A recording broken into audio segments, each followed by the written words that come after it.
Yeah, not completely dry this weekend, but turning drier and calmer through Saturday and Sunday.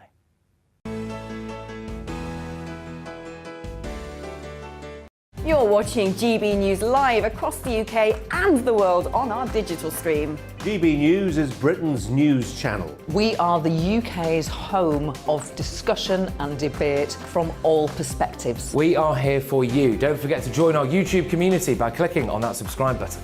And if you want the GB News app, you can click and catch up on programmes anytime. We love to hear from you, so email us. gbviews@gbnews.uk. Thanks for being part of the GB News family. My name is Andrew Doyle. Join me every Sunday evening at 7 p.m. for Free Speech Nation. This is a show where we address current affairs and news stories of the week with the help of two wonderful comedian panellists. I brought in comics because I want to give it a lighter edge, and also they work for less. See you there.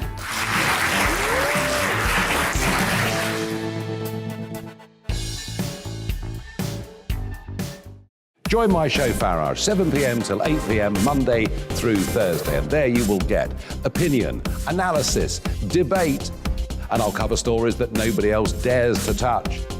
And then for the last 15 minutes, talking pints. We're over a drink. We have a civilised conversation with someone. We very often disagree, but we do it in a grown-up way. Come and join me on Farage.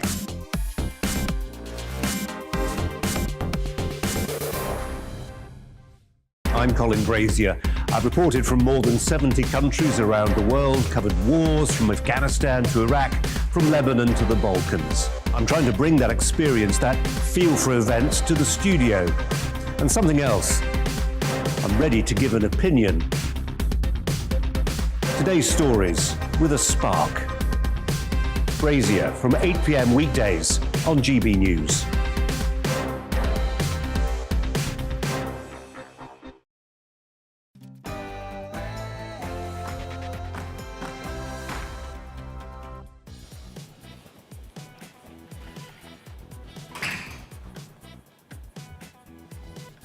Going on. In this programme, we'll be talking to the people of Glasgow. What do they make of this? What do they make of this conference? What do they make of the whole setting in their city? We'll also talk to the leader of the Scottish Liberal Democrat Party, Alex Cole-Hamilton, and the Mayor of the West Midlands, Andy Street. All that and so much more to come in 5 minutes' time after your news.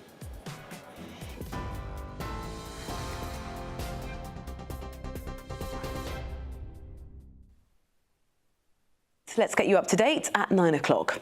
Thousands of care home staff in England are facing job losses now that COVID vaccines have become mandatory. From today, staff must be double jabbed to work unless they're medically exempt. The move comes as the sector faces severe shortages. Figures are due to be released later, expected to show that more than 50,000 care home staff still haven't received both doses. Border Force officers are responding to reports of 8 small boats in the Channel, which are thought to be carrying more than 45 migrants each. Lifeboats intercepted 3 vessels earlier this morning. One reportedly had 50 people on board. There's been an influx of people trying to reach the UK in recent days, with 1,200 migrants crossing the Channel in the past 48 hours. 3 members of Parliament have been accused of getting drunk on a flight to Gibraltar. 1 Labour and 2 Scottish National Party MPs were on an official trip to visit troops. Defence Secretary Ben Wallace has accused them of disrespecting the armed forces, and he plans to write to their parties to express their disappointment. The SNP have denied the allegation. Labour's Shadow Housing Secretary Lucy Powell told GB News recent events have created a focus on sleep. Let's remember why we've got this huge distraction at the moment, because Boris Johnson and his cabinet ministers decided last week that they wanted to rip up the rules that govern the standards of MPs and our conduct. The vast majority of Labour MPs, in fact probably the vast majority of MPs, but certainly the vast majority of Labour MPs, of course we hold ourselves to the very, very highest standards. Rotherham Council is stepping up efforts to combat child sexual exploitation. A new plan has been passed which addresses problems in the borough. It follows criticism from opposition Conservatives who said not enough was being done to tackle child grooming, which the council and South Yorkshire Police dispute. The 2014 J report revealed that 1,500 children had been abused in the town between 1997 and 2013. Well, one survivor we're calling Elizabeth was among them. She spoke to GB News about the council's new plan. Hoping that there's improvements, and there will be, but because they've been ended, I feel like they've been watered down a little bit more. I hope that Rotherham can make a stand, and I hope Rotherham can heal. Am I 100% sure that's going to happen? No. Ghislaine Maxwell has lost her bid to exclude a grooming expert from testifying at her upcoming trial. Well, lawyers for the British socialite argued that a psychologist's opinions lacked scientific backing. Maxwell has pleaded not guilty to charges that she groomed underage girls for Jeffrey Epstein to abuse. The trial begins later this month. The UK will observe a 2-minute silence later this morning to remember the nation's war dead. Armistice Day marks the end of the 4-year conflict between Germany and the Allies in 1918. The head of Armed Forces Marketing, Alexander Owen, says it's important to keep Remembrance burning for future generations. We're looking at 100 years of this amazing tradition that's part of the fabric of our society in every community across the land. It brings people together of all walks of life. And it's our job at the Royal British Legion to make sure that we pass that torch on, that we make sure that we are taking Remembrance into the future, and that we continue to keep that flame of remembrance burning for future generations. Meghan Markle has apologised to a court for failing to remember exchanges which contributed to the unauthorised biography about her and her husband finding freedom. The Duchess of Sussex admitted the information was not known to her and that she was advised to avoid stress after her miscarriage. Well, it comes after the Mail on Sunday, who the Duchess sued for publishing parts of a personal letter to her father, Thomas Markle, in 2018, now wants the case to go to a trial. Tech boss Elon Musk has sold £820 million worth of his Tesla shares following an online poll. Mr. Musk asked his followers last weekend to vote on whether he should sell 10% of his holdings in the company. 3.5 million people voted, with 58% saying he should dispose of the stock. After the sale, Mr. Musk still owns about 170 million worth of shares. You're up to date. I'll be back with the headlines in half an hour. For now, it's back to Tom and the briefing.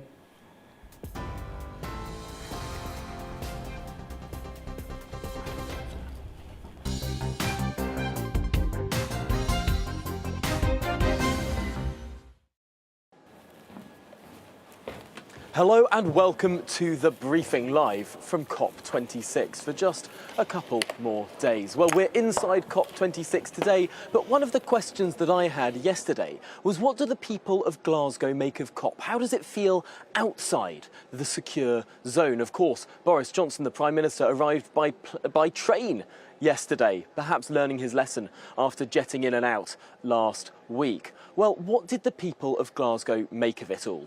I caught up with them yesterday to find out. It'd be nice if they actually did something instead of just talking about it, because so far it just seems like they're just chatting about it, really. Things do have to change. How much they'll have to change, I don't know. What will be expected to give up, I wouldn't like to say. A load of nonsense, absolute nonsense, paid for by us, the taxpayer, and they're just flying in their fancy jets and all that stuff, and we're paying for it. And it's not man-made at all. It happens, it's called the weather. I think it's the last chance to save the planet, if I'm honest. A potential huge failure, and that's going to lead to real trouble after this. Let's just see what happens. I really hope and pray they do succeed, but they're just dragging their feet a bit, aren't they? And Russia and China are not involved. It's completely devastated our sales. They've more than halved. It's also been a logistical nightmare getting around the city, getting deliveries, etc. I'm looking forward to the summit being over, personally. The world is gradually changing. It has changed before, but we people, we humans, we're equipped to live in the world as it is. And we have to watch out for it, not just for ourselves, but for people who are suffering from it. Do you have any views on the Prime Minister coming to Glasgow today? Not that jazzed about it. Not pleasant ones. The man's a disaster. He's going to do nothing to help the situation move forward. he needs to go. There's a few people who'd like to get their hands on him, including Greta Thunberg. I think that there's been a bit of hypocrisy, lots of talk, but not many actions. I hope he can influence things and get people together and finalise an agreement. He has to do that as part of his responsibility. COP26, good or bad, sir? No comment. Obviously good. Bad, and we couldn't get our bank for 2 days last week. Everyone was closed up, the banks, everything. It was a total disgrace, total disgrace. City brought to a standstill. Yeah, but the crowd, I think the crowd behaved quite well for the size of the crowd, you know. The protesters could be doing a lot more. Lots of the actions that are being taken are actually increasing carbon footprint. People on the street need to realise how far off we are from reaching the target 1.5. That's becoming clear now. We're talking about 2.4 at very best from this COP. That's way short of 1.5. The people have got to realise that and then do something. A much better protest would have been to plant an entire line of trees from one end of the country to the other. It would have stayed for decades to come. It would have been a conversation point. That would be a true protest that would have actually had a positive impact on Is climate. COP a good thing? It's a very good thing, yeah, absolutely. Difficult question. Are you hopeful about COP? Not very, unfortunately. Why not? It's a lot of promises. Are they doing enough? They never will. They never will. Is it going well? I don't know. I hope so. Has it affected you in any way? I may know. It hasn't affected me at all so far. And what do you think about Boris Johnson coming to Glasgow today? Well, I'll try to be out of time before he arrives. Some of the people of Glasgow responding to COP in general and Boris Johnson in specifics. But there's more politics going on around the UK as well. It's not just COP, despite the world leaders jetting in and out of here. For 4 days now, front pages of newspapers across the country have been plastered with stories of MPs and their second jobs. It's quite remarkable that the entire media establishment has focused in on this issue as if it's something new, as if it's something they didn't understand before, as if they'd never read the Register of Members' Interests, that public document that shows all of the outside jobs that MPs have, that's been published for a long, long time. It's open to anyone. The public can go on the Parliament website and see what second jobs their MPs have.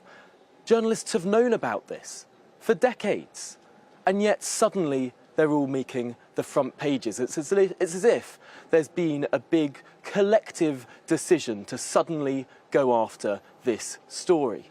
And it's a curious story, of course, because one big black hole remains in it.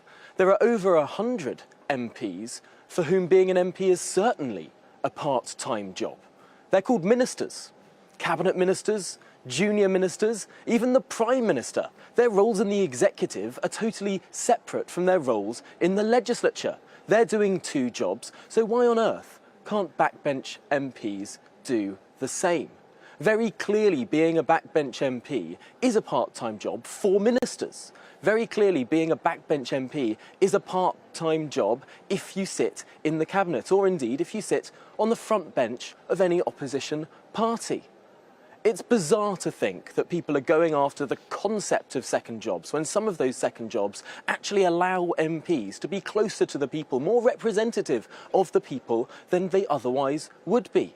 I'm talking about the doctors who continue to operate GP surgeries, many of them in the House of Commons. I'm talking about the people who write those newspaper articles, who think about the issues and present their views in a clear way for the public.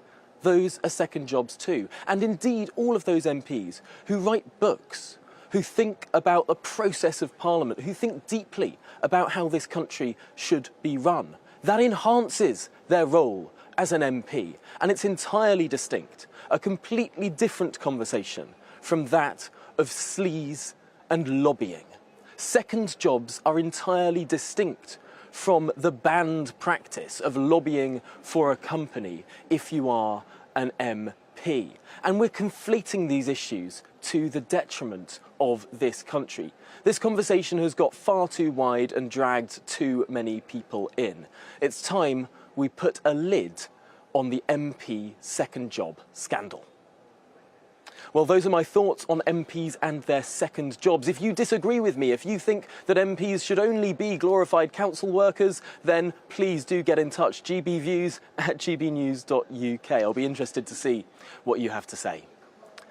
But there have been other people here at COP as well this week. One person who arrived by an electric train yesterday all the way from the West Midlands was Andy Street, the Mayor of the West Midlands, one of the most senior elected Conservatives outside of Westminster. Now, I caught up with him yesterday to see what he was doing at COP. Andy Street, you've just arrived here on a pretty remarkable train built in the West Midlands. Can you tell us about that? So this train is fully battery powered, so it is green, sustainable. It's originally built in Birmingham in 1980 and then completely refurbished now by this local company called Viva Rail, and is operating on the West Midlands train network.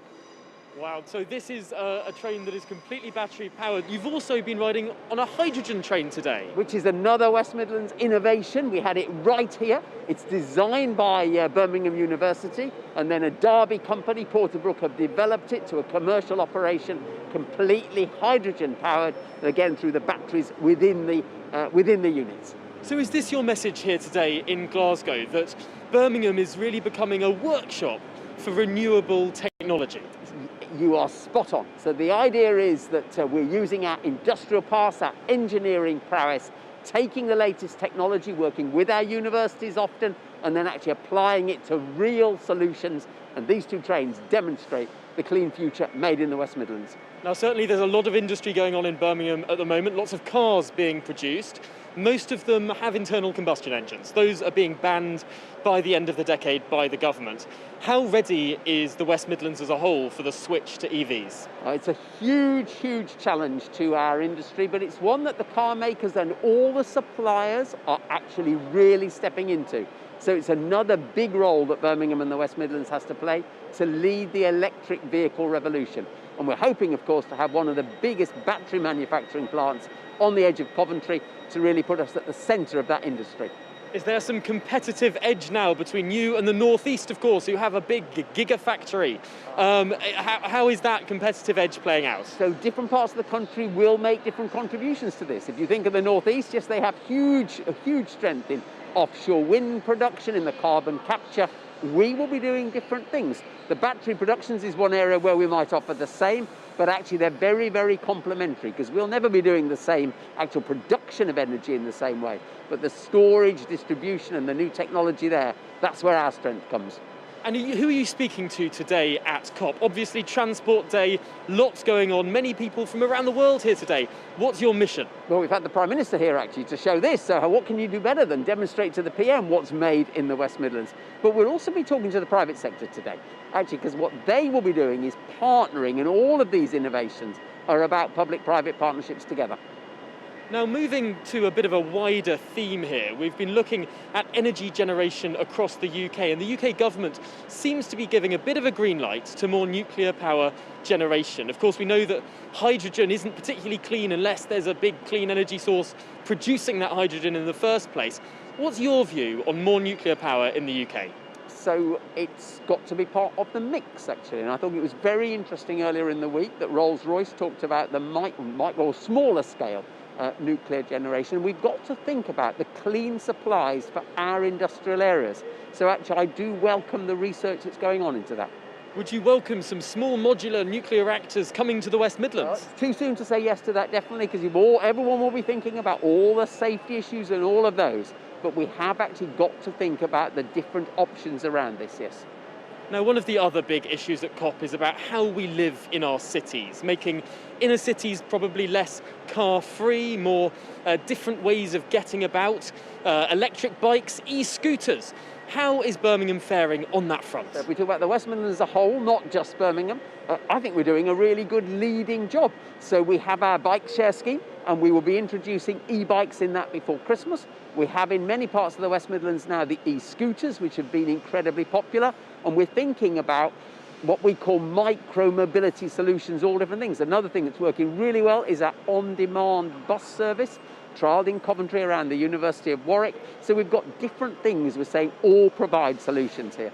Would you like to see the Department for Transport actually legalise e-scooters in order that private individuals can own them and drive them about on the roads? Because currently it's only these small schemes that are run with government support. They're quite actually big, quite wide scale in the West Midlands, as indeed in one or two other areas. But yes, we want to complete our pilot, and then we want to be saying to government, on the basis of all the learnings, the safety concerns that have been taken, we should be moving towards legalising of this.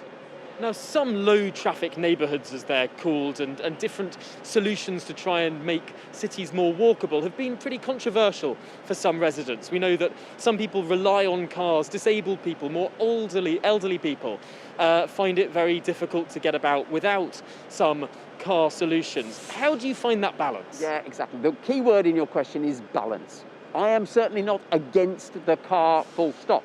Where there are regular commutes to be done and there's good public transport, I would always urge people to use that. But people do need cars, as you say. Disabled, elderly, who perhaps can't access public transport easily, if the service isn't good, like in rural areas. So it's about finding the balance. Our mission is to provide more alternatives for car users so people will move to public transport, and that is exactly what they were doing in the West Midlands pre-pandemic. Now, just finally in this conversation, there is a bit of a difference between UK cities and many European cities in terms of how people get about. Not so much that the UK has worse infrastructure, but in European cities, people tend to live closer together. There are more houses in the centre of towns, and that makes it easier to get about without using the internal combustion engine. Does Birmingham need more houses? Does the West Midlands need more houses? Midlands definitely needs more houses. 215,000 of them in over 15 years, so a huge number. But the good news is that we are on target for building those homes, and they are being built in existing built-up areas, protecting the green belt. And yes, I am a huge believer in sustainable communities, city centres becoming more dense, because that's the way you prevent people having to pollute the environment, but provide the much-needed accommodation. So there is a win-win, and I do believe we're on the edge of achieving it. One proposal that was added into the planning bill before that was all frozen is something called street votes, where individual streets would be able to sort of grant themselves planning permission to build up where there's already housing. Is that something that you might support? Yes, it is actually, because it goes to the heart of what we're saying. We have got to, in our cities, move to denser areas. It can be done well. And one of the interesting things about the pandemic, everyone said everyone will want to move out of cities. But actually, we're seeing people being very comfortable living near city centres because they get the sustainability notion around that. So that's almost an ironic consequence of the pandemic. City centres can themselves be sustainable communities. Well, what a note to end on. Andy Street, thank you so much for talking to us here on GB News this morning. My pleasure. Andy Street there, the Mayor of the West Midlands, about what his region is doing with regard to all of the different challenges and opportunities in climate change. Also, a little bit on housing there. Very interesting. Andy Street backing street votes. Nominative determinism, if you ever have seen it before. Now, there's another person that I caught up with yesterday, the leader of the Scottish Liberal Democrat Party, Alex Cole-Hamilton. I caught up with him yesterday to firstly ask him what he was doing at COP. Well, I think it's important that we show cross-party support for the negotiators and the UK government hosting this because this is a very important conference. Time is running out. The world is looking to us to act, and I think it's important that we lend our support as politicians from all parties in the Scottish Parliament.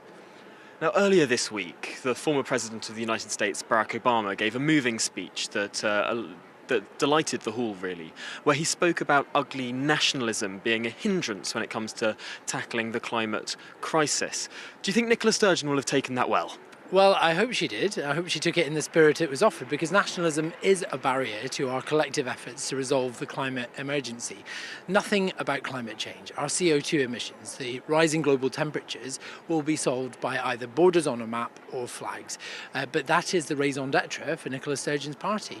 And just a week ago, a week before COP started, she voted against a Liberal Democrat amendment in the Scottish Parliament to tear up the contract with Heathrow for a third runway. That's another 75,000 flights to Scotland that the SNP voted for the week before this important international climate summit. I'm imagining you took a train here today, but there are many people who need to fly, who it's their only mode of transport for.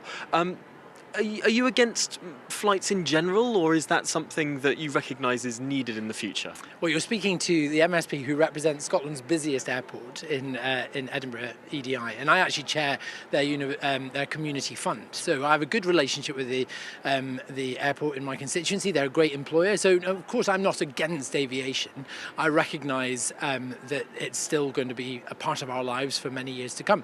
But it's about cleaning aviation up. It's also about reducing our demands for aviation. That's why Liberal Democrats have called for a frequent flyer levy, which is something the Scottish Parliament has the power to do, but the SNP have shown unwilling to. It's not about penalising people who might take 1 or 2 flights a year to go on holiday or to visit relatives. It's about those business travellers who maybe could rethink their sort of modes of transport. But no, we're not anti-aviation. We just want to get real about the climate emergency. And a third runway at Heathrow is not compatible with our responsibility to the climate.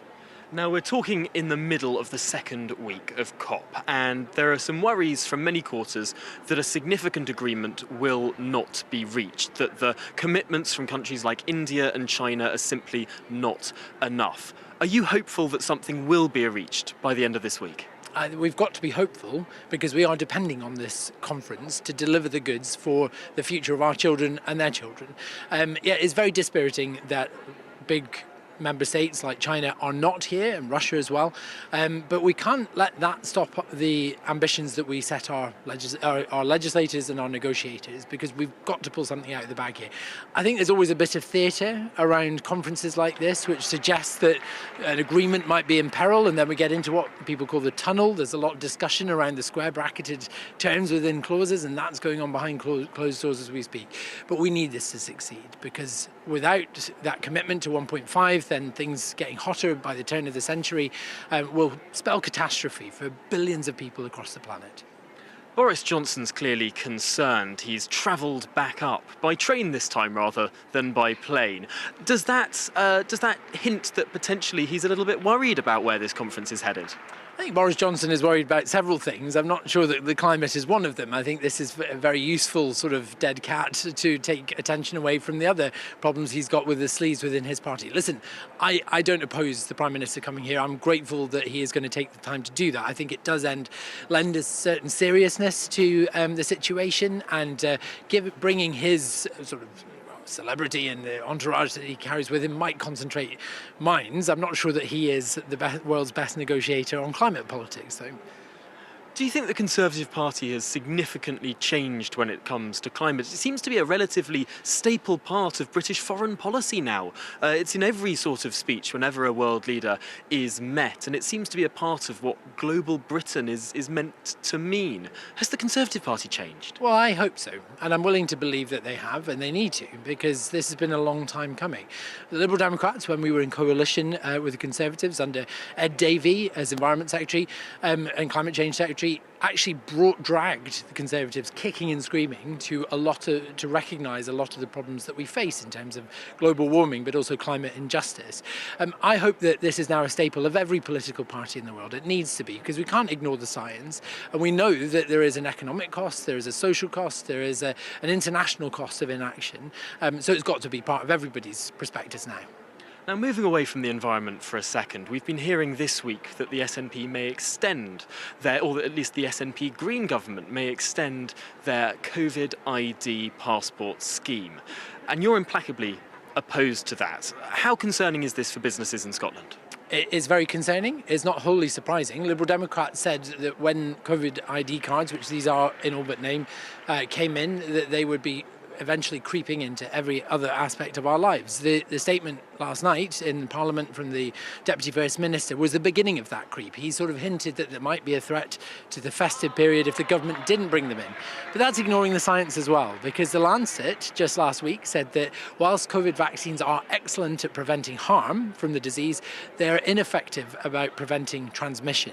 And we know there's been Boardmasters Festival in Cornwall, which was a COVID passport event. 5,000 people still got sick at that event. They don't stop people getting sick. They don't stop people transmitting it. This is going to be a hammer blow to the economy. Cafes, restaurants who don't have the infrastructure to deal with this are going to struggle. But also it's an infringement on our civil liberties and our basic fundamental right to medical privacy. I'm sure many people will agree with you when it comes to the philosophy there, but it is true that vaccines reduce the likelihood of transmission, albeit not eliminate it. Well, I absolutely support the rollout of vaccines. I'm an evangelist for vaccines. If you haven't had one and you can get one, please do. But no, they do diminish transmission, but they don't stop it. And my anxiety is it lulls people into a false sense of security. If they think everyone in a concert venue is double jabbed, they think nobody's got COVID. That's not true. We know that people who are double jabbed still get COVID and can still pass it on. What's concerning is that Scotland is the only country in the whole of Europe that only asks for a COVID vaccine passport. They don't have a lateral flow test or a proof of recent past infection as an alternative, which every other country in Europe that employs such measures do. And that makes us an outlier, but it also shows that we're not actually following the science on this. I think it's really Nicola Sturgeon in the SNP just trying to look tough on the virus. Now, we've looked at the recent COVID infection rates across the United Kingdom. In the UK as a whole, they're going down. In England, they're going down. In Wales, they're going down. In Northern Ireland, they're going down. In Scotland, over the last week, they've gone up. Is this a COP problem? Well, it's not clear that there is a causality between the climate summit and the rise in COVID infection across Scotland, but you can't rule it out because we've got tens of thousands of people who have come from other parts of the world, potentially infectious, we don't know for sure, although they're being lateral flow checked every day. What is ironic is that we have this venue filled with thousands of people, not a single person has had to present a COVID ID card passport because the Scottish Government decided that they would exempt everybody from coming to COP. So, but then I'm somebody who says that COVID passports don't actually keep you safe. So we're not sure why that's going up. It is concerning, but there shouldn't be a knee-jerk response to embrace solutions that don't actually cut the mustard. And COVID ID cards don't keep people as safe as people would have you believe. I suppose it is significant to note that the biggest falls are coming in England, which is one of the places that doesn't have COVID ID cards mandated. Just moving now on to sleaze, because this conversation has now expanded to engulf many different parties and second jobs are now in the frame. Should legislators be allowed to have second jobs? I think that it depends on what that job is. I think if there is something that keeps you away from your constituents for a significant proportion of the week, then no. But if you're just a columnist in a newspaper and you get, a couple of £1,000s a year for that, that would be classed as a second job. But arguably, you're using that platform to propagate your views. So I don't think it's as cut and dried as just saying a blanket ban. But nevertheless, I think that things like the Geoffrey Cox scandal, which has seen him, spending much of lockdown in the Caribbean, is a real trouble to his constituents, and I would be asking serious questions as to where his focus and where his priorities lay.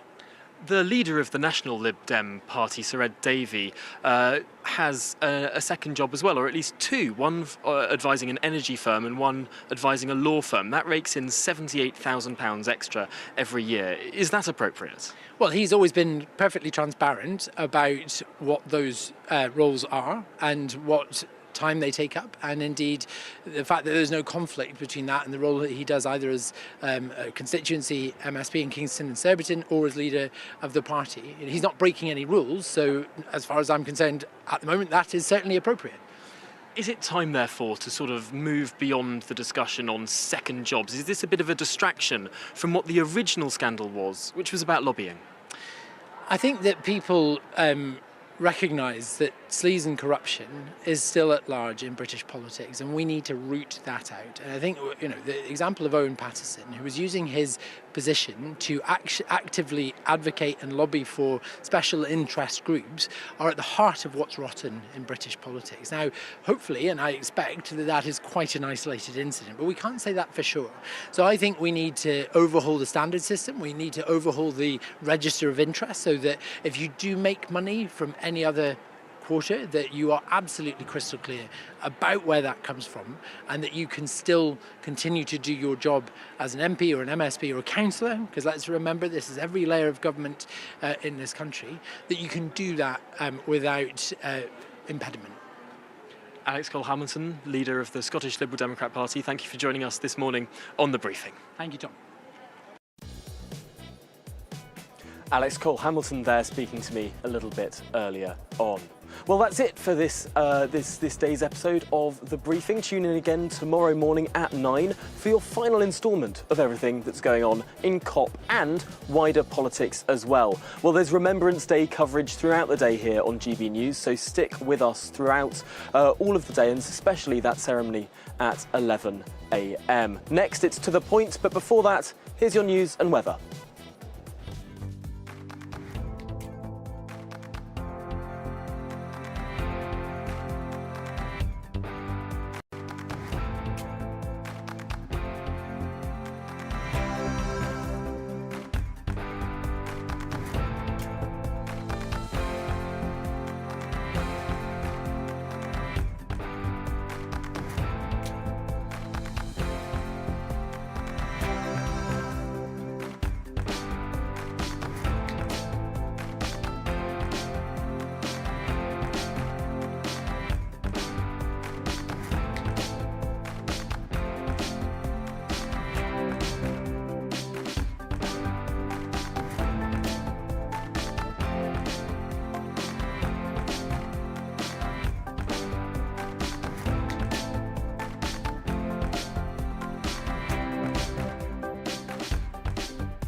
You're watching GB News live across the UK and the world on our digital stream. GB News is Britain's news channel. We are the UK's home of discussion and debate from all perspectives. We are here for you. Don't forget to join our YouTube community by clicking on that subscribe button. And if you want the GB News app, you can click and catch up on programmes anytime. We love to hear from you, so email us. gbviews@gbnews.uk. Thanks for being part of the GB News family. My name is Andrew Doyle. Join me every Sunday evening at 7 p.m. for Free Speech Nation. This is a show where we address current affairs and news stories of the week with the help of two wonderful comedian panellists. I brought in comics because I want to give it a lighter edge, and also they work for less. See you there.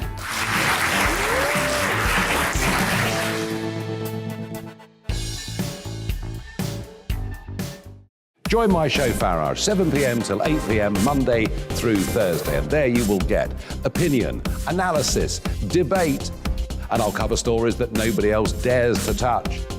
And then for the last 15 minutes, talking pints. We're over a drink. We have a civilised conversation with someone. We very often disagree, but we do it in a grown-up way. Come and join me on Farage.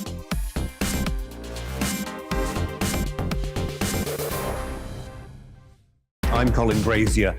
I've reported from more than 70 countries around the world, covered wars from Afghanistan to Iraq, from Lebanon to the Balkans. I'm trying to bring that experience, that feel for events, to the studio. And something else, I'm ready to give an opinion. Today's stories with a spark. Brazier from 8 p.m. weekdays on GB News.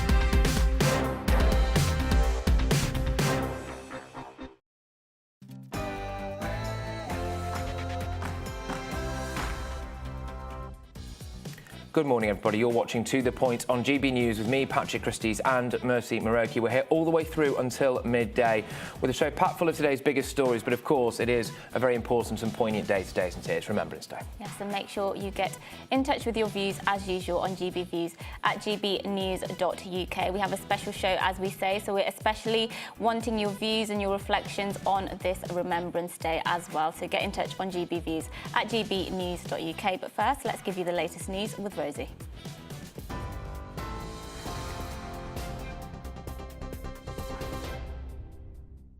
I'm Rosie Wright. These are the latest headlines. Some breaking news. Lincolnshire police are responding to reports of children trapped in an overturned school bus.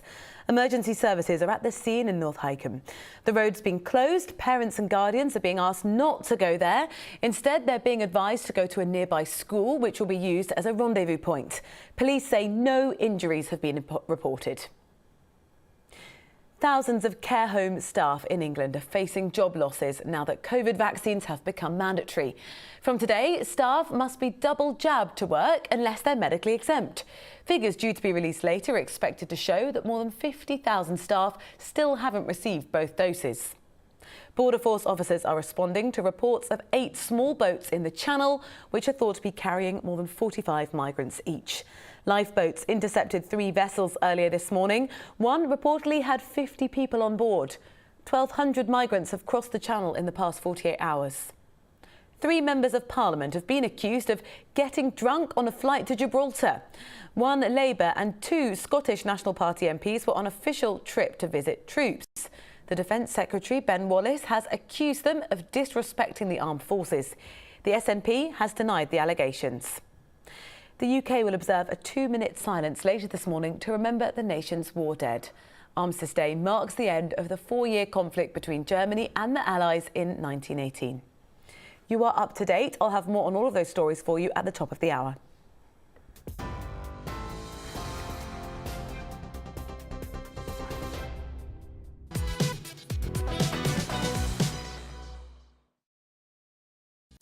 Good morning, you're watching To The Point here on GB News with me, Mercy Moroki, and Patrick Christie's. We've got a special show for you today with the top stories and discussion on the big issues of the day. So here's what you can expect. Yes, well, today marks the 103rd anniversary since the armistice ended hostilities between the Allies and Germany. To mark this, we'll be commemorating those who have served our country past and present throughout the show. Yes, we're joined by lots of guests today as we pay our respects. We'll talk shortly to Times journalist and Vice President of the Jewish Leadership Council, Lord Finkelstein, whose mother was a Holocaust survivor, and we'll also be joined by a Royal Navy officer to talk about the significance of today.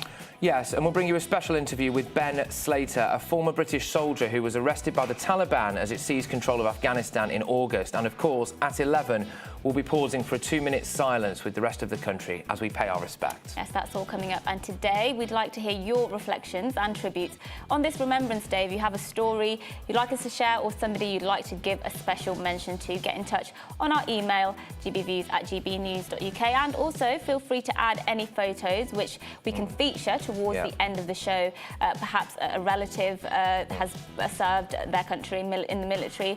We'll be showing those pictures at the end. But first, Patrick reflects on Remembrance Day.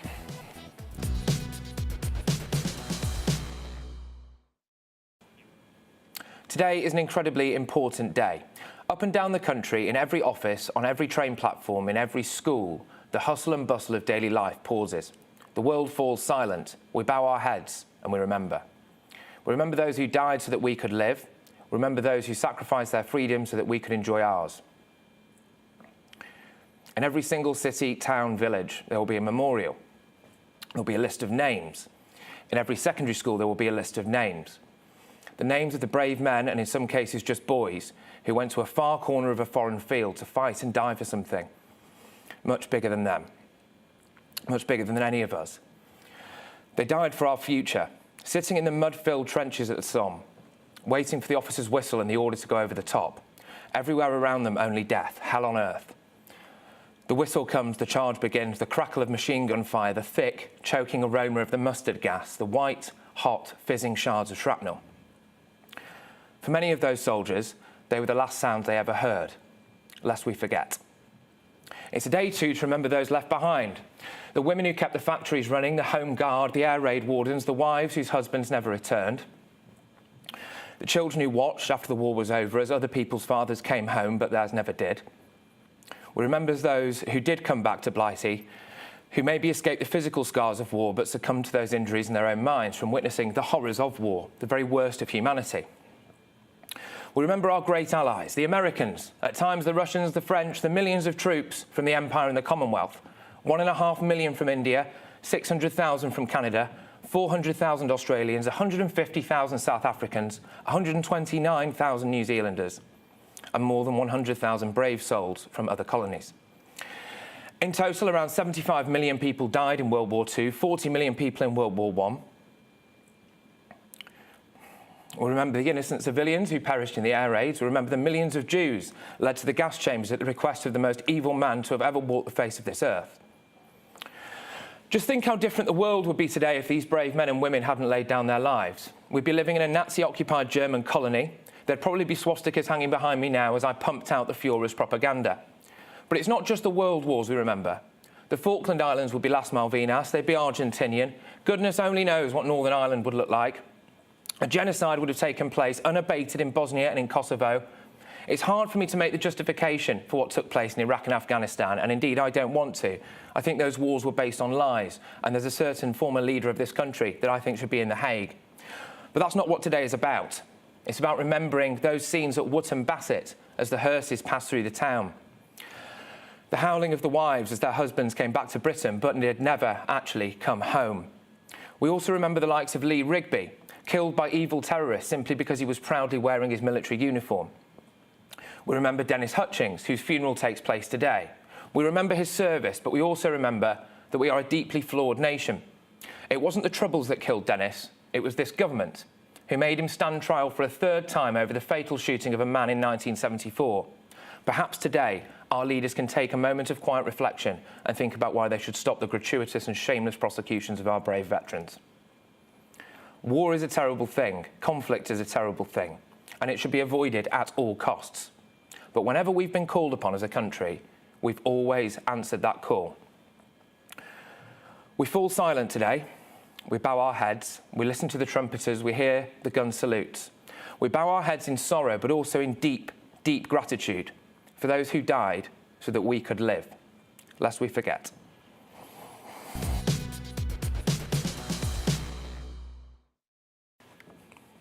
Yes, sorry everyone. Yes.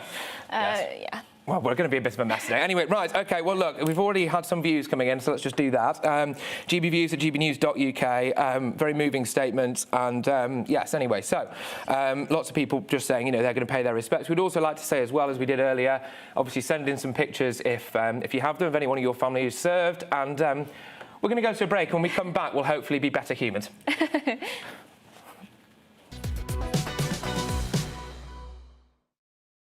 You're watching GB News live across the UK and the world on our digital stream. GB News is Britain's news channel. We are the UK's home of discussion and debate from all perspectives. We are here for you. Don't forget to join our YouTube community by clicking on that subscribe button.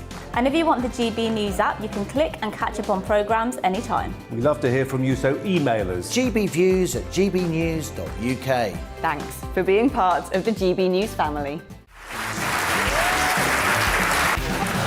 My name is Andrew Doyle. Join me every Sunday evening at 7 p.m. for Free Speech Nation. This is a show where we address current affairs and news stories of the week with the help of two wonderful comedian panellists. I brought in comics because I want to give it a lighter edge, and also they work for less. See you there.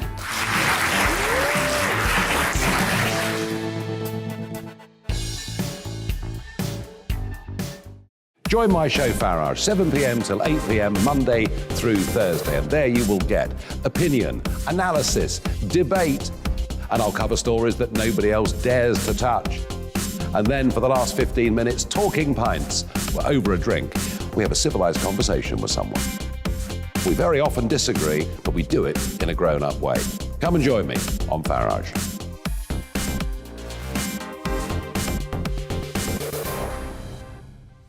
I'm Colin Brazier. I've reported from more than 70 countries around the world, covered wars from Afghanistan to Iraq, from Lebanon to the Balkans. I'm trying to bring that experience, that feel for events, to the studio. And something else. I'm ready to give an opinion. Today's stories with a spark. Brazier from 8 p.m. weekdays on GB News.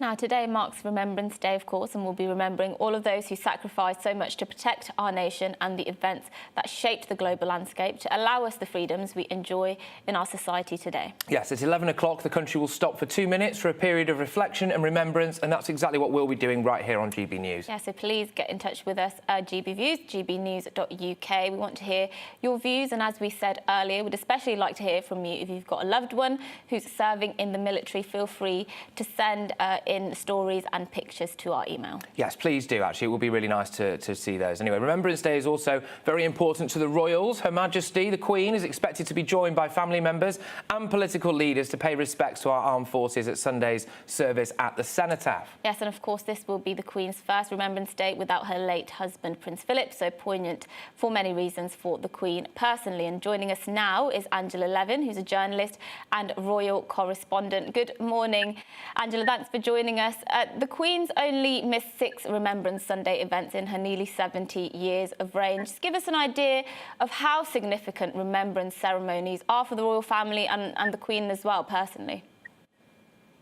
Well, for the Queen, she was a great admirer of her grandfather, King George V, and he instigated that there would be a Remembrance Day in 1920, that's right, when he laid to rest the unknown warrior in Westminster Abbey. And that has moved on to her father and to her. So it's an incredibly important moment when she and the rest of the royal family want to thank the military for giving up their lives, sometimes for them, and getting wounded for them and losing loved ones for them. That they're close, the monarchy and the royals are very, very close. And in fact, if you want to join the army or any of the other outlets, that you have to say allegiance to the Queen. So it's a very close relationship that they have.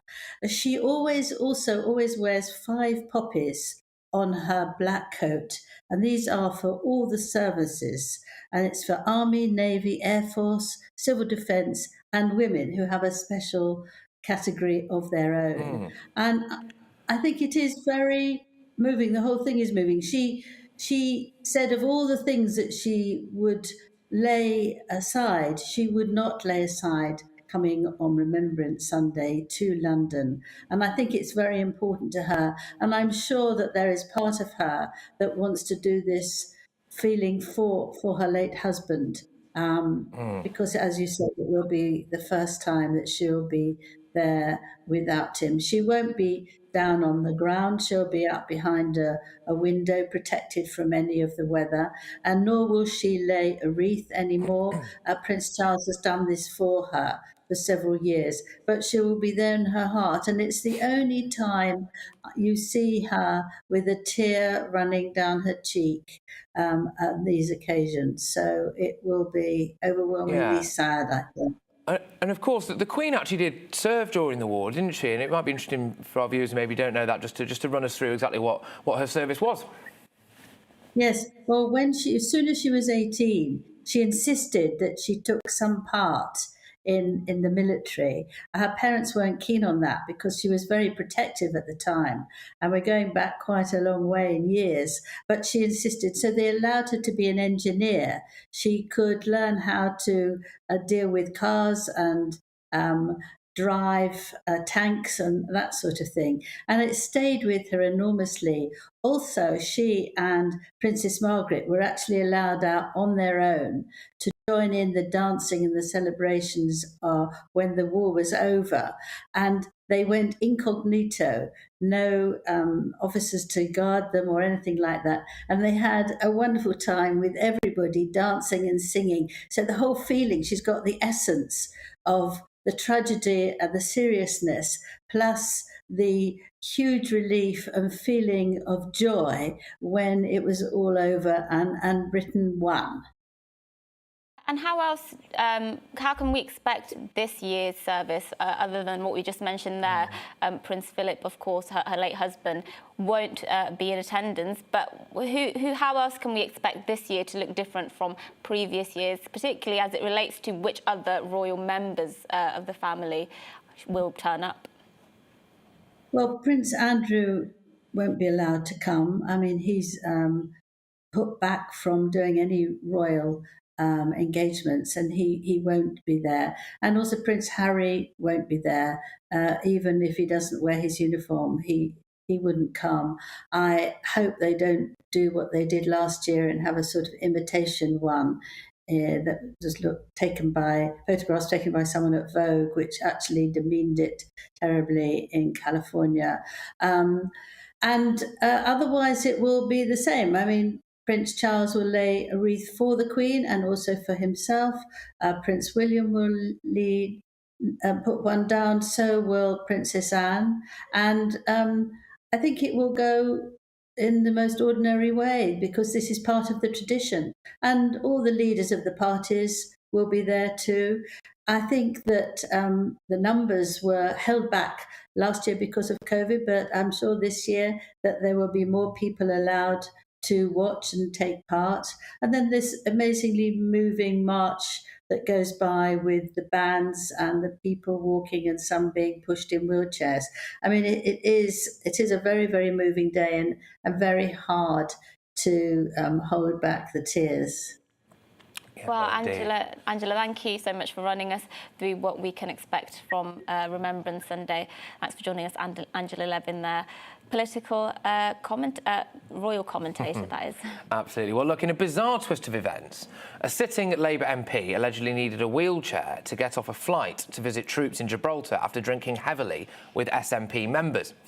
The MPs are being named by the Mail and the Telegraph as Labour's Charlotte Nichols, the SNP's David Linden and Drew Hendry. They've been accused of showing a lack of respect for the armed forces by Defence Secretary Ben Wallace after the drunken display, though Ms Nichols has blamed medication, not alcohol, for her state. Yes, the MPs were part of a group of 15 visiting troops on a 3-day trip to mark Remembrance Day. And according to the Times this morning, the Labour MP was taken to her hotel and was apparently unable to attend a welcome event, which was put on for MPs by the military. So clearly not honouring Well, it doesn't look that way, does it? No. Some people have the chair of this committee, because they're part of a committee for the military, a parliamentary committee, and they have defended her and said, look, they were in the BA lounge and it's not for me to sort of police what they're doing, but obviously a massive embarrassment. I believe she's actually had to come back a couple of days earlier from that 3-day trip as a result, after speaking to the Labour whip. So very embarrassing, really. Well, it is incredibly embarrassing. And look, we have to take her at her word at the moment, in the sense that she's saying it was medication, and the SNP obviously deny that anything like that took place there. But it is an odd report to come out, and one would imagine that there has to be some form of kernel of truth to it, otherwise, excuse the pun. It's at this point in time when MPs aren't particularly, they're in the limelight at the moment for all the wrong reasons, it seems already, with the Slee scandal happening at the moment. So clearly not the best time for this to be happening as well. No, and also as well, you know, I do think that we've had in the past, haven't we, a situation, I don't know if you, of course you'll remember this, where, you know, there was a moment in our history here, very recent history, where there was a chap who was in charge of one of the major parties who there was some debate about whether or not he would even turn up to Remembrance Day service. And then it doesn't look great, does it, that you have a couple of members of some other parties there, allegedly anyway, getting massively boozed up on a trip to go and pay their respects to some of our troops around Remembrance Day, of course. And also as well in Gibraltar, it's worthwhile noting that, like, you know, that is a very, very British rock. They need to feel supported. They need to feel supported, you know, and so it was not a great look. Not a great look indeed. Well, keep your views coming in, gbviews@gbnews.uk. We're going to be going to those throughout the show. And as we mentioned there, we'd like to hear any stories you'd like to share with us, anybody in the military, or pictures as well you might want to share. We have had some fantastic photographs coming in of people, often with grandparents, etc., who've served. So keep those coming. gbviews@gbnews.uk. We'll be back shortly. Good morning. Most of us will have a dry day today, and slowly but surely it will be getting a little bit brighter for most of us as well. But first thing, there are a few fog patches around that could take a while to clear away. A couple of weakish weather fronts sitting across us right now, but out in the Atlantic, quite a big area of low pressure has been developing, and that's going to bring wet and windy weather for many tonight and tomorrow. But back to the rest of today, a fairly grey start. As I said, there are some mist and fog patches around. It will take a while to clear. Not completely dry. There are a few showers here and there, particularly in parts of the west. But as I say, for many it will be a dry day, and we should see skies starting to brighten. A bit of sunshine is possible here and there, northeast Scotland, northeast England, parts of southeast England too. And where it does brighten up, temperatures should tick up into the teens, so reasonably mild. The breeze, though, will be picking up out west, and we'll start to see that low pressure system arriving through this evening across Northern Ireland. A band of rain swinging through, and then further showers will follow on behind as things turn increasingly blustery. The rain spreads across Scotland overnight, northwest England, much of Wales as well, parts of East Anglia and the southeast. Staying dry, but with an increasing breeze and with a lot of cloud. It won't be a cold night, a much milder night across the north, certainly compared to last night, but it will be a much wetter start to Friday. Rain on and off for much of the morning across Northern Ireland, for most of the day over southwest Scotland, northern England. So some very soggy conditions here. The rain persistent across the Northern Isles too. Showery further south, and maybe not too many showers across East Anglia and the southeast, but it's going to be a fairly windy day wherever you are, and that will make it feel cooler than these temperatures would suggest, generally 10 to 14 Celsius.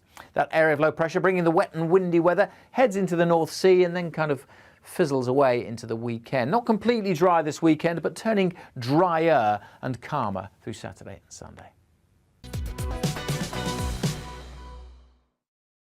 You're watching GB News live across the UK and the world on our digital stream. GB News is Britain's news channel. We are the UK's home of discussion and debate from all perspectives. We are here for you. Don't forget to join our YouTube community by clicking on that subscribe button.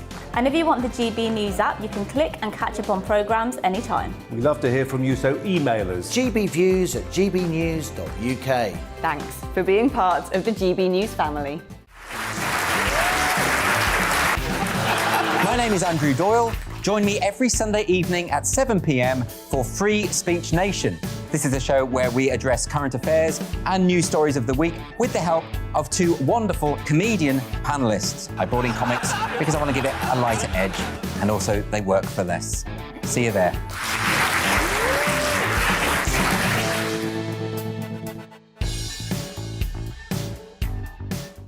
Join my show Farage, 7 p.m. till 8 p.m. Monday through Thursday, and there you will get opinion, analysis, debate, and I'll cover stories that nobody else dares to touch. And then for the last 15 minutes, talking pints. We're over a drink. We have a civilised conversation with someone. We very often disagree, but we do it in a grown-up way.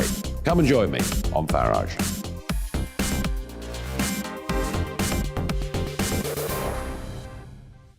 I'm Colin Brazier. I've reported from more than 70 countries around the world, covered wars from Afghanistan to Iraq, from Lebanon to the Balkans. I'm trying to bring that experience, that feel for events, to the studio. And something else, I'm ready to give an opinion. Today's stories with a spark. Brazier from 8 p.m. weekdays on GB News.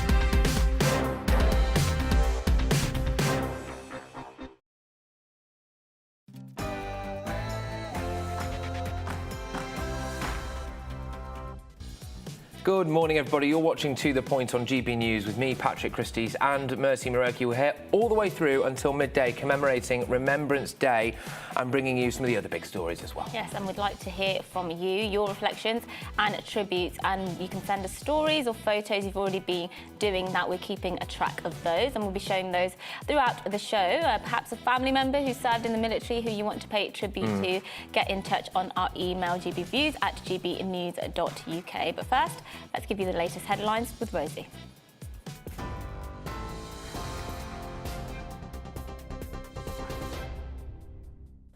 Good morning, I'm Rosie Wright. This is your news at 10 o'clock.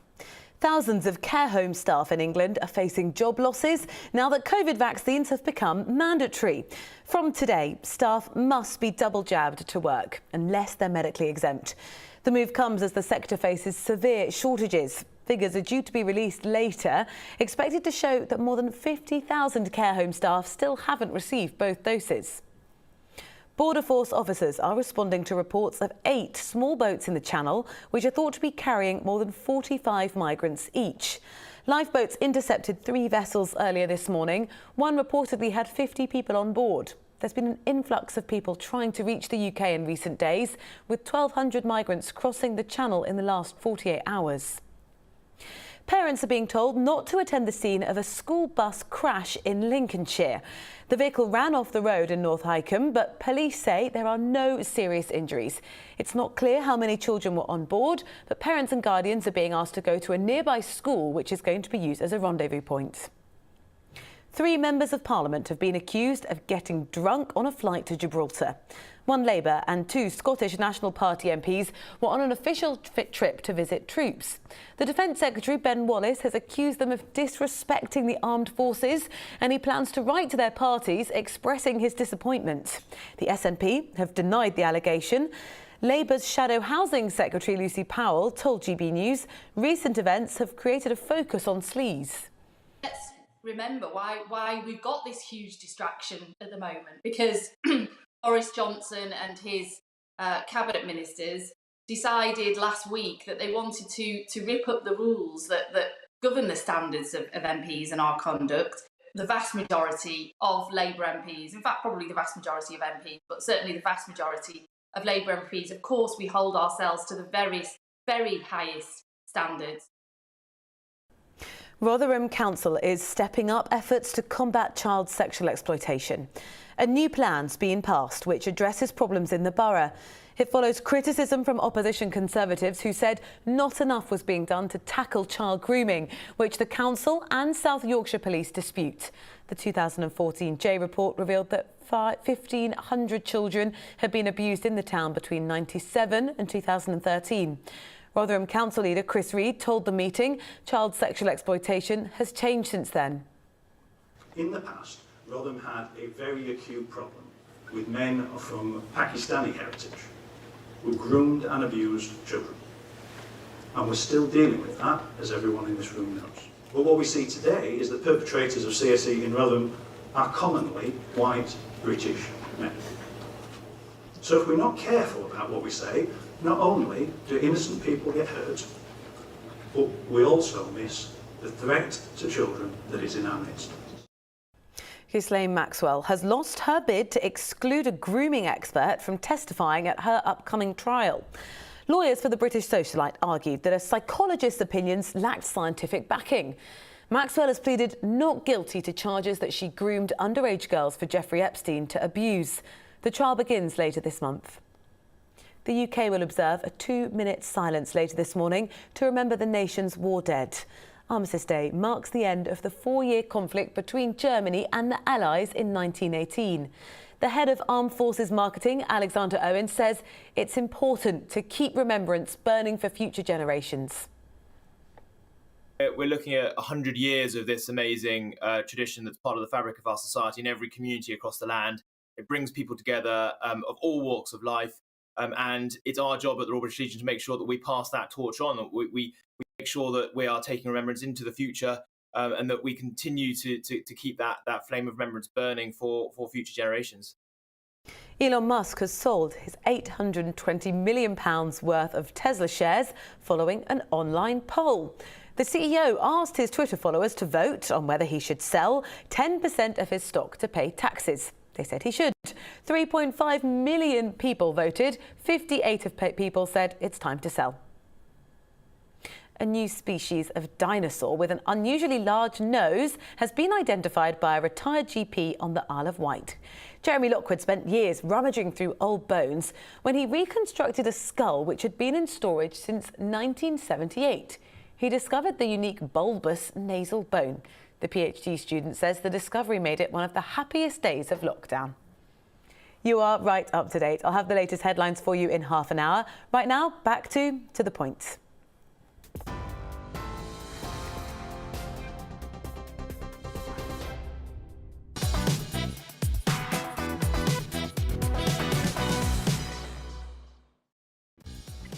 Good morning, everybody. You're watching To The Point on GB News with Patrick Christie's and Mercy Maroki. We've got a special show today. We're reflecting on Remembrance Day and bringing you all of the other top stories as well.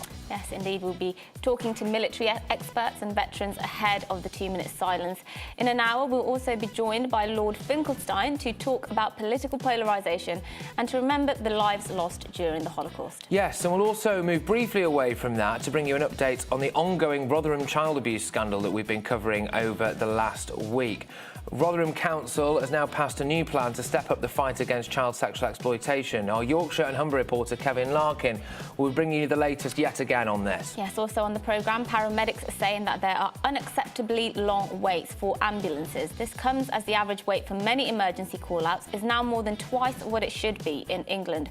We'll be bringing you the full story. We will indeed. And remember, you can send us your views, your reflections, and especially today, we're asking for photos of any relatives or loved ones, or indeed yourself, I suppose, who's been in the military, served in the military. GBViews at gbnews.uk. I've got loads of them right in front of me now because I've got the inbox here. Unbelievable response to this so far. We've got staff beavering away as we speak in order to try and get all of these out onto the screen as much as possible throughout the show, so please keep them coming. Yes, let's actually go to some of your comments now, because we have actually had lots of those. Yeah, and I think it's fantastic, by the way, obviously, how many of you, indeed pretty much all of you, I think, really are so moved today and really care about Remembrance Day today.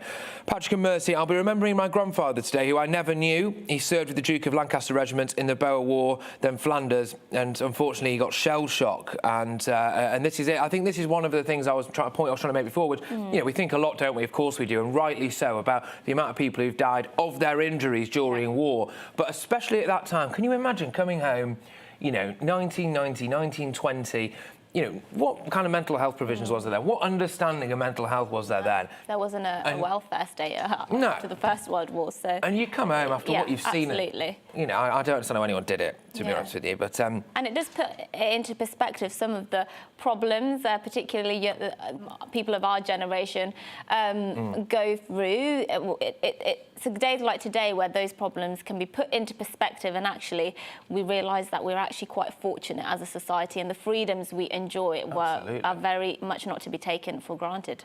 Absolutely. Yeah, so what a wonderful tribute for people who gave so much for our freedom, and that is from Susan, and that's really one of the points I think we're trying to make today, isn't it? Which is that, you know, the only reason that we're able to kind of sit here and do a show like this, the only reason that we're able to enjoy the kind of lives that we do enjoy today is because people died so that we could continue to live ours. Now, lots of response as well to the allegations of some drunken MPs on their way to Gibraltar to visit some of our troops. Apparently one of them had to be carried out of the plane in a wheelchair. But anyway... He says it was medication, of course. Says it was medication. Who do they think they're kidding? I don't think so. If they were drunk, this is an absolute disgrace, and that's from Diane, and I think that's probably fair enough, really, isn't it? Yeah, if we're drunk. Absolutely. I mean, there's lots of layers to it. I mean, firstly, it's incredibly disrespectful. They were supposed to be going on this trip, this group of around 15 MPs, 3-day trip to Gibraltar, to mark Remembrance Day and the Remembrance services taking place. They were being hosted by the military, but by some troops, and reportedly they've got on this plane and then they've drank a bit too much. It was a couple of SNP MPs as well that have been accused of this. But it's also not a great time because we know MPs are in the news under the spotlight at the moment because of all the sleaze allegations going on in terms of MPs lobbying and second jobs, etc. So not a good week for MPs. Not at all. Just one more quick one, and there is a picture of this. We will get it up later on in the show. Thank you, Rod. Remembering his granddad today, John Dowson from Doncaster, who fought at Gallipoli and was then sent to the horrors of the Somme, came back totally grey, physically fit, but mentally a changed man. And we're just trying to remember as many people as we possibly can today. GBViews at gbnews.uk. Yes, and now Remembrance Day is always a humbling and powerful moment of reflection for the nation, and every year we take the time to look back throughout history and honour those who have died at the hands of tyranny and those who have lost their lives fighting it. November is a time for our country to come together, to think about our national identity, our values and our freedoms, our way of life.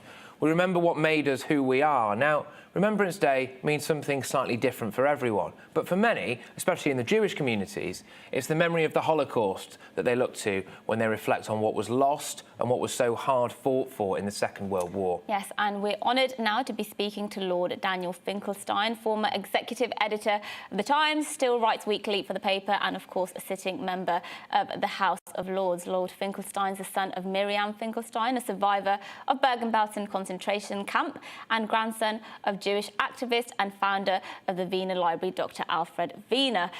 Lord Finkelstein is also Vice President of the Jewish Leadership Council as well. Thank you so much for joining us today as we reflect on Remembrance Day. I'd just first like to ask you quite an open question. You know, you're a Jewish man, a British man, you're the son of a Holocaust survivor. Tell us what Remembrance Day means for you. Well, look, it's certainly a moment for me to thank all of the British soldiers who fought for the liberty of my family. And there are people listening here who've got relatives who helped in the liberation of Belsen in 1945. And lots of people have written to me over time saying how traumatized the people who went in there were, what their sacrifice had meant to them. So one of the things that I always think about on Remembrance Day is the lives of those people who were lost. It's a very interesting thing. You mentioned my grandfather, Alfred Wiener, because, of course, he was a victim in the Second World War. His wife died. His children were in Belsen concentration camp. He lost many other relatives. In the First World War, he was fighting on the other side. He was fighting on the German side. I think it's also, therefore, a moment for me when I remember the complexity of war, of how competing nationalisms can sometimes lead people into violent acts, which, on reflection, a lot of people lost their lives over something that ended up, meaning less than perhaps the Second World War did. So I remember all sorts of things, but certainly a good place to start is for me to say thank you to the relatives of all British soldiers, all the families who were marked by the Second World War and by what they did to when other countries didn't do this, when Britain stood alone, was a home for my grandfather, did then put his library up here and helped to save my mother's life. Yes, well, talk to me a bit about that, because your mother was sent to a concentration camp at age 10, as far as I understand it. Your father was deported by Stalin around the same age. What was it like growing up there, then? Well, look, both my parents were incredibly proud of this country. I was brought up to be incredibly proud of it, and never to take the stability of what some people dismiss simply as bourgeois life for granted. It's made me, I think, it's quite sort of standard for someone with my broadly liberal opinion to be very wary of the far right. It's also made me very wary of the far left. My father's story, my mother always used to say, for all the time that she spent in a cattle truck on the way to Belsen, my father had spent 3 weeks on a cattle truck sent there by Stalin. My grandfather would definitely have died if Hitler hadn't invaded the Soviet Union and therefore forced the Soviet Union to change sides. The Ribbentrop-Molotov pact, the pact in which the communists concluded with the Nazis, was really the hinge event in their lives, in both their lives, because it enabled Stalin to invade Poland, where my father lived, and allowed Hitler to invade Holland, where my mother lived. So the rule of law, British values, the kind of suburban existence in Hendon Central around the corner from Brent Cross, things that people take for granted. My parents did not take those things for granted, and I was brought up not to do that either. And you mentioned sort of political polarisation and ideologies there, and something that has blighted the far left recently, particularly it's been obviously in the news over the last few years, is anti-Semitism in the far left, but just broadly in society as well. And we do know that anti-Semitism has very much not gone away in our society. Just the other day, a couple of days ago, the Israeli envoy was actually evacuated from the London School of Economics. She was being threatened in a protest there. What are your thoughts on where we are today as a society in terms of anti-Semitism?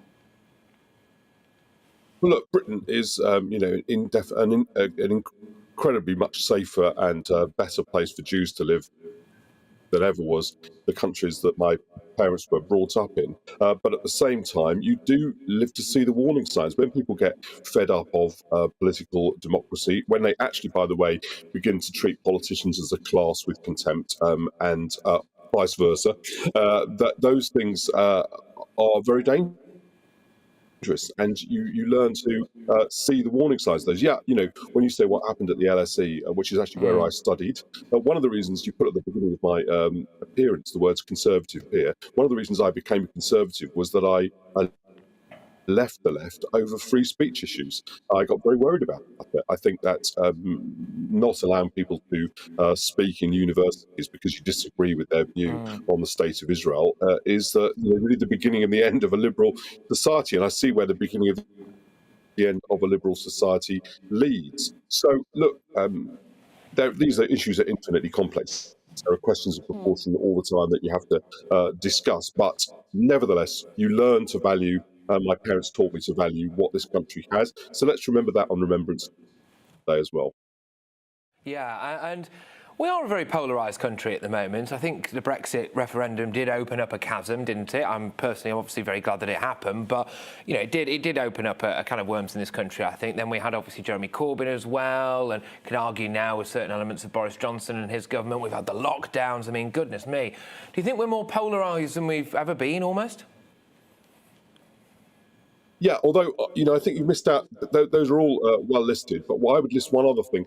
I think when economic growth is slower, it does also lead people to have over resources, and that leads to a polarised atmosphere. It's not the same thing. But nevertheless, I'm just at the moment writing a book about my parents, actually, and I've been studying in the last couple of days a trial that took place in Switzerland over something called the Protocols of the Elders of Zion. It's a Russian forgery that became very important in teaching the idea that Jews were involved in a massive conspiracy to run society. And you can see that forgery, despite the fact that my grandfather took part in a trial that proved that it was a fake, that's still very strong. And on the left and on the right, you still have ideas of Jewish power, which the only sort of counterweight to is